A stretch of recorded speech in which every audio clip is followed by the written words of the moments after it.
जो नया supreme leader है वो भी गंभीर रूप से घायल है। ये जो नया खमेनेई है ये जमीन के 100 फुट नीचे छुपा हुआ है। Both the American and the Israelis इसको हंट कर रहे हैं। ईरान ने क्या करा है दोस्तों कि स्ट्रेट ऑफ हॉर्मुज के इर्द गिर्द उन्होंने मिसाइल लगा रखी है। ईरान के हाथ में एक और बहुत बड़ा हथियार है and that is economic blockade. 90-92 dollar प्रति बैरल बिक रहा है तेल, ये 200 पार कर जाए, सारी की सारी अर्थव्यवस्था पूरे इलाके की ठप हो जाएगी।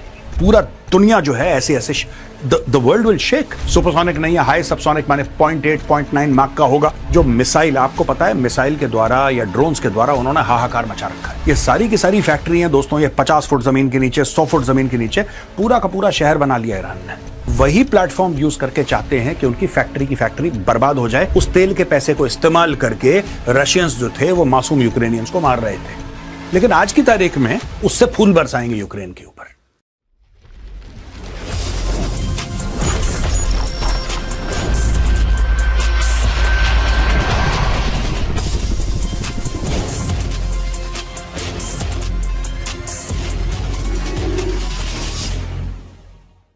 जय हिंद दोस्तों, मैं हूं मेजर गौरव आर्य और आप देख रहे हैं द चाणक्य डायलॉग्स।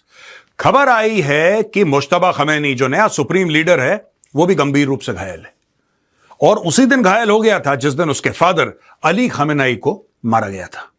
तो दोस्तों आज की तारीख में जब लोगों को बुलाया गया, जब इस्लामिक रेवोल्यूशनरी गार्ड कोर वाले सामने आए और उनको बोला कि तुम अपने लीडर के सामने शपथ लो कि तुम उसके लिए लॉयल रहोगे और उसके एक आदेश पे, एक ऑर्डर पे तुम अपने सर कलम करवा दोगे, तो वो शपथ उन्होंने एक कार्डबोर्ड कटआउट, एक फोटो के सामने ली, क्योंकि ये जो नया खमेनेई है ये जमीन के 100 फुट नीचे छुपा हुआ है। ये बाहर आने को राजी नहीं है दोस्तों, क्योंकि इसको both the American and the Israelis इसको हंट कर रहे हैं और इनको बोल दिया there is a target on your back, तुम दिखोगे तुम्हें निपटा देंगे। और वहां पे यूएस के सेंट्रल कमांड ने 16 जहाज डुबा दिए ईरानियों के। ये कौन से जहाज थे और इन जहाजों का स्पेशलाइजेशन क्या था और क्यों इन 16 जहाजों को टारगेट किया गया, चलिए आज के वीडियो में ये जानते हैं। न्यूयॉर्क टाइम्स कवर करती है, कहती है कि new Iranian leader was wounded early in the war. Iranian and Israeli officials say 3 days after Mojtaba Khamenei was proclaimed to have succeeded his slain father as Iran's supreme leader, he has not appeared on video or in public nor issued any written statements. One reason is concern that any communication could reveal his location and put him in danger, according to 3 Iranian officials speaking on condition of anonymity to discuss a sensitive subject in Iran.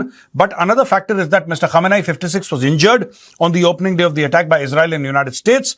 The 3 Iranian officials said they were told by more senior figures in the government over the past 2 days that Mr. Khamenei had suffered injuries including to his legs, but that he was alert and sheltering at a highly secure location with limited communication. अब दोस्तों इसको छुपा के रखा हुआ है, इसको छुपा के रखा हुआ है क्योंकि इसके पीछे अब पड़ गए हैं और इनको पता है कि धीरे धीरे धीरे इस लाइन को खत्म करो।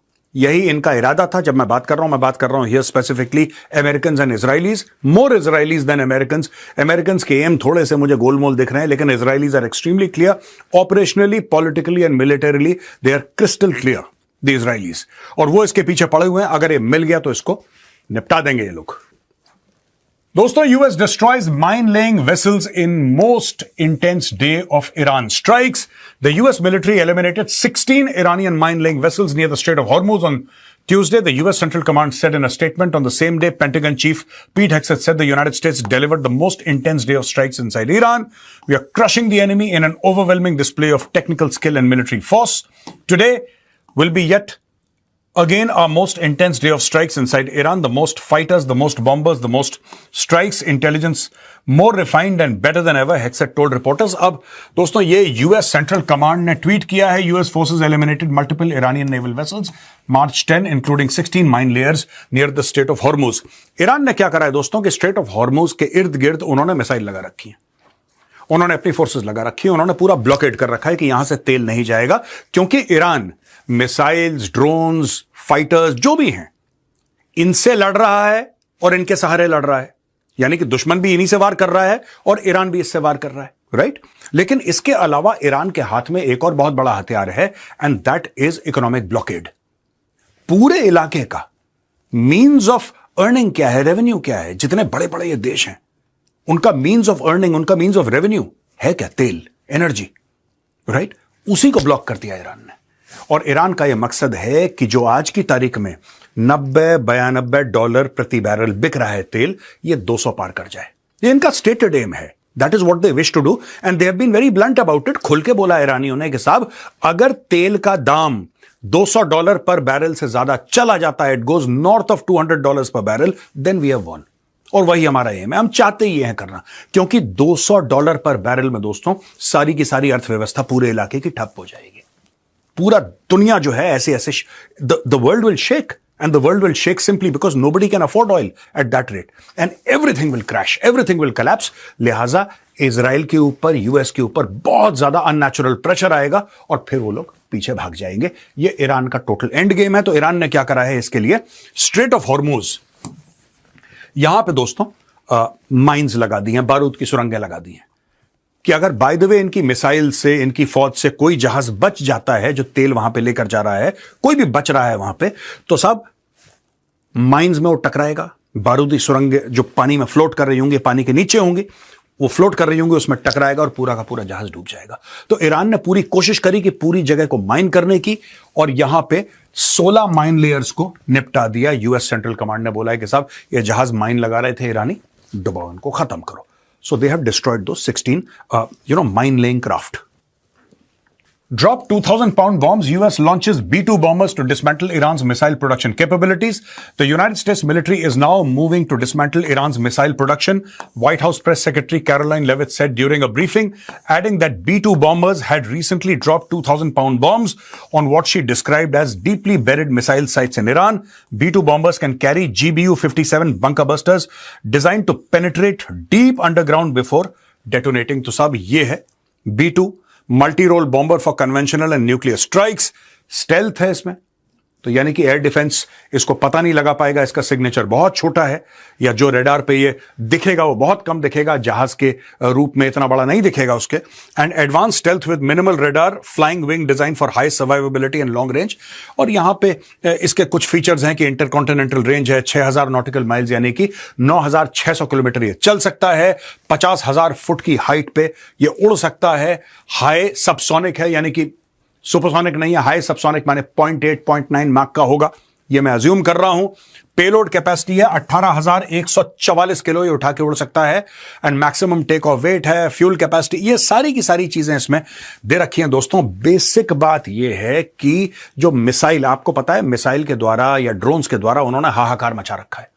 अब यूएस ये ढूंढ रहा है कि मिसाइल बनाते कहां, इनको पता है, इनको पता है कि मिसाइल बनाते क्या, लेकिन वो वैसी फैक्ट्री नहीं है जैसे हम लोग देखते हैं। ये सारी की सारी फैक्ट्री हैं दोस्तों, ये 50 फुट जमीन के नीचे, 100 फुट जमीन के नीचे पूरा का पूरा शहर बना लिया ईरान ने। कभी पहाड़ खोद के बिल्कुल अंदर जाके बनाया वहां पे, कि ऊपर से अगर बमबारी हो तो नीचे लोग सेफ रहें। लिहाजा ये लोग इस तरीके के बॉम्ब्स इस्तेमाल कर रहे हैं। यूएस इस तरीके के 2,000 पाउंड बॉम्ब्स हैं जो डीप पेनिट्रेशन है, ये बिल्कुल अंदर जाके फटते हैं। जब इन्होंने मिडनाइट हैमर करा था तब भी इन्होंने इसी प्रकार के यूज करे थे वेपन्स। तो अब वही प्लेटफॉर्म यूज करके चाहते हैं कि उनकी फैक्ट्री की फैक्ट्री बर्बाद हो जाए, यानी कि मिसाइल बनाने की कैपेसिटी इनकी खत्म हो जाए। फैक्ट्री में बन रही होंगी ना, फैक्ट्री खत्म कर दो, कहानी खत्म। That is what the Americans are trying to do here. और यहां पे दोस्तों जब हम तेल की बात कर रहे हैं, यहां पे रिलायंस ग्रुप ने, आपने पढ़ लिया होगा अभी तक, रिलायंस ग्रुप ने बहुत बड़ा मार्का मार लिया। मैं तो ये मानता हूं कि it is a huge win for the Reliance group, it's a huge win for India. And why, let me tell you this. Historic $300 billion deal US to get new oil refinery with Reliance backing. Trump calls it a massive win. और ये Donald Trump का statement है, America is returning to real energy dominance today. I'm proud to announce that America First Refining is opening the first new US oil refinery in 50 years in Brownsville, Texas. This is a historical $300 billion deal, the biggest in US history, a massive win for American workers, energy, and the great people of South Texas. Thank you to our partners in India and the largest privately held energy company, Reliance, for this tremendous investment. It is because of our America First agenda, streamlining permits and lowering taxes, that have attracted billions of dollars in deals coming back to our nation. A new refinery at the port of Brownsville will fuel US markets, strengthen our national security, boost American energy production, deliver billions of dollars in economic impact, and will be the cleanest refinery in the world. It will power global exports and bring thousands of long overdue jobs and growth to a region that deserves it. This is what America energy dominance looks like. तो बड़ा इसने लिखा है इसके ऊपर, बड़ी तारीफें करी हैं रिलायंस ग्रुप जो वहां पे इन्वेस्टमेंट कर रहा है $300 अरब का। दोस्तों ये देखिए, Jared Kushner, Ivanka Trump with Mukesh Ambani, ये जैरेड कुशनर है, ये दामाद है डोनाल्ड ट्रंप का, राइट। तो ये मुकेश अंबानी के साथ 2 मार्च 2024, ठीक है जी, 2024 में। तो तब से इनकी बात चल रही है इन लोगों के साथ, जब दूसरी बार ये राष्ट्रपति ये तो बना 20 जनवरी 2025 को राष्ट्रपति, दूसरी बार जब बना, यानी कि जब ये मीटिंग हुई थी तब डोनाल्ड ट्रंप राष्ट्रपति नहीं था, राइट। डेट सामने लिखी है 2 मार्च 2024। और Donald Trump Junior with Anant Ambani during a visit to Vantara wildlife conservation centre, ये देखिए 21 नवंबर 2025। मैंने तब भी बोला था दोस्तों, मैंने तब भी यही बात बोली थी कि ये लोग कुछ करने वाले हैं। आप मेरा पुराना वीडियो देखिए, डेट के साथ आपको पता लग जाएगा। This is a very big hint for top Indian businessman, चाहे आप अडानी हो, चाहे आप अंबानी हो, चाहे आप टाटा हो, चाहे आप कोई भी हो, राइट। आपको पैसे बनाने हैं, आपको कुछ भी चाहिए, जब तक डोनाल्ड ट्रंप कुर्सी पर बैठा है, आप ट्रंप फैमिली के साथ अपने बिजनेसेस करिए अरबों डॉलर के, और फिर आप देखिए जहां पे आपने उंगली लगा दी ट्रंप वहीं पे साइन कर देगा, ठीक है ना। सीधी बात है, ट्रंप बिजनेस करने के लिए बैठा है। जब मैंने बात बोली तो बहुत लोगों ने मुझे क्रिटिसाइज करा कि मेजर साहब क्या है, आपको पता ही नहीं है, आप तो ऐसे ही बोल रहे हैं, और ये वो इसमें बड़ा डिप्लोमेटिक ऐसा। मैंने बोला ट्रंप के साथ ऐसा वैसा कुछ नहीं होता, ठीक है। ट्रंप के साथ ऐसा वैसा कुछ भी नहीं होता है। ट्रंप के साथ सीधी बात है, ये मेरा दामाद है, ये मेरा बेटा है, बस सीधी सी डील है यार। इसमें ना कोई डिप्लोमेसी है, ना इसमें कुछ है, ना कोई प्लानिंग है। सीधी बात है, उसका परिवार है, आप जाओ, वो सब कुछ कर देगा आपके लिए, और जैसा बंदा फिर आपको वैसा डील करना पड़ेगा। आप दुनिया भर की डिप्लोमेसी कर लो, Trump he will just make one Truth Social post, आपका स्टॉक मार्केट जो है ऊपर से नीचे हो जाएगा। और उसको पता है यार, ट्रंप को ये बात पता है कि उसके अंदर, मतलब उसके पास क्या ताकत है, ही नोज दैट, और वो ताकत इस्तेमाल करने में झिझकता नहीं है एक सेकंड। उसको ये नहीं समझ में आता कि मेरे एक ट्वीट से या मेरे एक ट्रूथ सोशल के पोस्ट से दुनिया में कितने लोगों को नुकसान हो जाएगा, लोगों की सेविंग्स खत्म हो जाएंगी, लोग मिडिल क्लास के भी हैं, गरीब लोग हैं, उनको इंपैक्ट, उसको कोई फर्क नहीं पड़ता। उसका सिंगल फोकस है make Trump family great again, उसका मेक अमेरिका ग्रेट अगेन भी फोकस है नहीं। वो तो लिख रहा है यहां पे पूरा, यहां पे सीधी बात है, इन लोगों से मिल मुला के खत्म करा। इन्होंने बोला ठीक है, कितना चाहिए, $300 अरब का इन्वेस्टमेंट कर रहा है, डन, कैरी ऑन, साइन करा, ट्रंप ने अनाउंस कर दिया।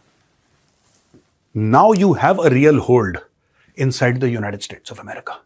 नॉट कि ये $20-30 हजार जो पाकिस्तानी खर्च करते थे ना, आपने बड़ा सुना है कि वो पहुंच गया लंच करने, वो पहुंच गया डिनर करने व्हाइट हाउस, और आसिम मुनीर ने ये, और हमने ये कर दिया वो, और वहां पे कोई बैठा है, वहां पे साहब बड़ा कोई सीनियर बैठा है पाकिस्तानी, जो रिपब्लिकन पार्टी का एक बड़ा मेंबर है साहब, बड़ा तगड़ा है, उसने किस मीटिंग ट्रंप तो डेली मिल रहा है लोगों से, डेली मिल रहा है लोगों से, राइट। तो साहब हमने ये करा, इतने $1000 खर्च करे, ये कितने $1000 खर्च करे, ये देखिए साहब, $300 अरब की डील है, $300 अरब की डील है। This is real flex. यहां पे पुतिन से Russia can supply oil gas to Europe as energy prices soar, और मुझे लगता है कि पुतिन को फायदा हो गया, रूस को फायदा हो गया दोस्तों। अब देखिए ना, आज की तारीख में अमेरिका भारत से कह रहा है कि प्लीज यार आप एक काम करो, रशिया से तेल खरीदो। Now it has come a full circle, it has come an absolute full circle. कैसे, ये भी मैं आपको बताता हूं। जो बाइडेन राष्ट्रपति था, पुतिन घुस गया यूक्रेन के अंदर, जो बाइडेन ने बोला भारत से यार प्लीज तेल खरीद लो यार, अगर तुम तेल खरीदोगे तो मार्केट्स थोड़ा सा बैलेंस आउट हो जाएंगे, तुम तेल खरीद लो। भारत ने बोला ठीक है, भारत ने तेल खरीदना शुरू करा। अब ये एक प्रॉपर प्रोसेस होता है, आप अरबों डॉलर की इन्वेस्टमेंट कर रहे हैं, आप स्विच ऑन स्विच ऑफ तो नहीं कर सकते, तो भारत ने स्विच ऑन कर दिया। चलो कोई बात नहीं, भारत रूस से तेल खरीदने लगा, डिस्काउंट पे मिला, बहुत अच्छा, everything good, done, okay. Step 2, Donald Trump आता है, कह रहा है ये क्या है, ये तो जो बाइडेन बिल्कुल बेवकूफ था, उसने पता नहीं क्या कर दिया, नहीं इंडिया तुम बंद करो वरना हम तुम्हारे ऊपर टैरिफ लगाएंगे।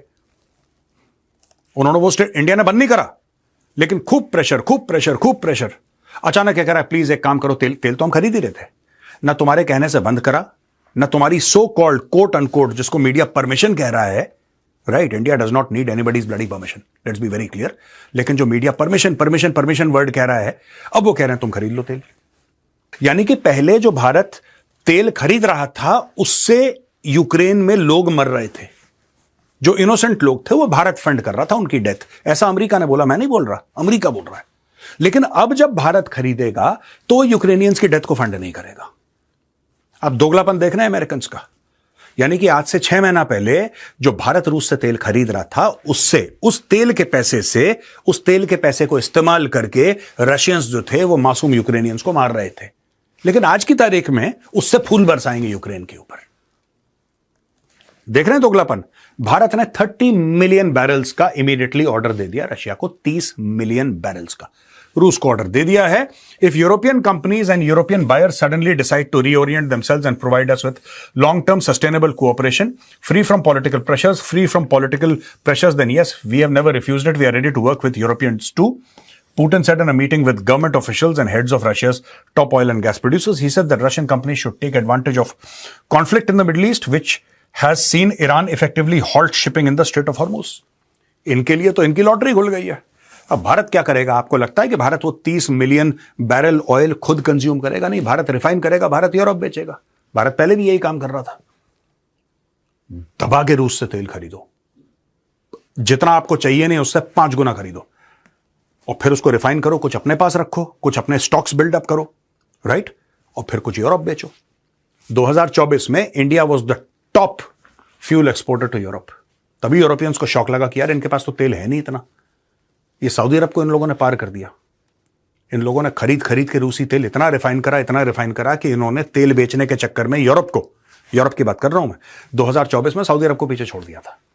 तभी घंटी बजी वहां पे कि इनके पास तो है ही नहीं तेल, थोड़ा बहुत निकलता है, ये तो खुद इंपोर्ट करते हैं। ये एक्सपोर्टर कैसे बन गए सबसे बड़े तेल के?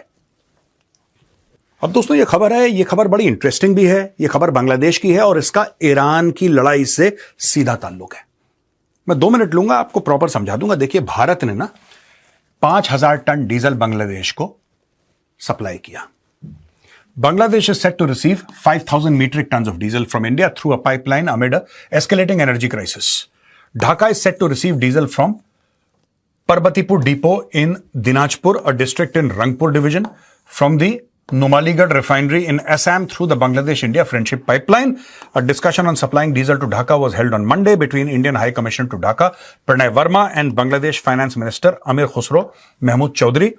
According to the proposal, a supply of an additional 50,000 metric tons of diesel over the next 4 months through the Bangladesh-India Friendship Corridor was also discussed. तो अभी ये 5,000 टन की बात कर रहे हैं और अगले 4 महीने में कह रहे हैं कि 50,000 मीट्रिक टन की बातचीत हुई है। वो अभी पक्का नहीं है। We don't know what's going to happen, होगा नहीं होगा, नोबडी नोज, पर बातचीत हुई है। अब दोस्तों 2023 में इंडिया बांग्लादेश फ्रेंडशिप पाइपलाइन, ये क्रॉस बॉर्डर एनर्जी पाइपलाइन, इसको इनॉग्रेट किया। अब कई लोग ये बोल रहे हैं कि साहब ये गलत है, और बांग्लादेश आपने देखा उन्होंने ये करा वो करा, बांग्लादेश में कई सारी चीजें। दोस्तों ऐसा है ना, मैं आपको बताता हूं, बांग्लादेश में एक इंसान था जिसका नाम था मोहम्मद यूनुस। उसने ये सब करवाया जमाते इस्लामी के साथ मिलकर। Now Bangladesh has reached out, और बांग्लादेश ने रीच आउट किया है। बांग्लादेश वहीं पे रहेगा नक्शे में, आपको चाहे अच्छा लगे चाहे बुरा लगे, और आज से 100 साल के बाद भी बांग्लादेश वहीं पे रहेगा। दूसरी सच्चाई यह है कि 4000 किलोमीटर बॉर्डर हमारा बांग्लादेश के साथ मिलता है। हां, आप ये कह सकते हैं कि साहब आपने ये करा वो करा, हमें ये पसंद नहीं, आपने ऐसा बोला वो काम करा, आपने गलत करा, मासूमों को मारा, हिंदुओं के खिलाफ अत्याचार किया, ये सब, तो हम आपसे बात नहीं करेंगे। आप मत बात करिए, बिल्कुल, और ये जायज होगा अगर आप बात नहीं करेंगे। आप मत बात करो बांग्लादेश से। एंड में होगा क्या? चाइना आके बैठ जाएगा। अगर आप ये चाहते हैं कि आपका एक नेबर है बांग्लादेश, 4000 किलोमीटर का बॉर्डर है, राइट, 4000 किलोमीटर का बॉर्डर, वहां पे आके चाइना बैठ जाए, अगर आप ये चाहते हैं, ठीक है, नो प्रॉब्लम। लेकिन अगर आप जियोपॉलिटिकली सोचें तो आप थोड़ा सा अगर लंबा सोचेंगे, जब शेख हसीना थी सब चीजें नॉर्मल थी। जो नॉर्थ ईस्ट में टेररिज्म हुआ, मिलिटेंसी हुई, शेख हसीना ने एंड में आके वो भी समझा।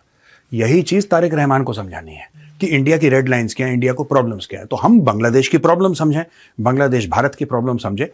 इस तरीके से we have to normalise this relationship. और मैं कह रहा हूं, चाहे मालदीव्स हो, चाहे नेपाल हो, चाहे बांग्लादेश हो, चाहे श्रीलंका हो, कोई भी देश हो, म्यांमार हो, Bhutan, any XYZ except for Pakistan. Pakistan को छोड़ के India should normalise its relation with every neighbour, और कर भी रहे। मालदीव्स का हो गया, श्रीलंका का हो गया, नेपाल का हो जाएगा, राइट। उसी प्रकार से बांग्लादेश का भी होना जरूरी है। This is my personal view. There are 2 ways of looking at it. आप बहुत ज्यादा इमोशनल हो सकते हैं, वो आपकी मर्जी है। आप बहुत ज्यादा इमोशनल हो जाए, आप बोलें कि नहीं साहब अब तो बिल्कुल हम जीवन भर बात नहीं करेंगे, that is also one option.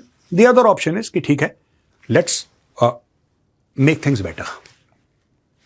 The government of India has chosen the path of making things better. आज का वीडियो यहीं पे खत्म होता है दोस्तों। पसंद आए तो उस वीडियो को लाइक कीजिए, हमारे चैनल को सब्सक्राइब कीजिए, बेल आइकन दबाना बिल्कुल मत भूलिएगा। जय हिंद, वंदे मातरम, भारत माता की जय।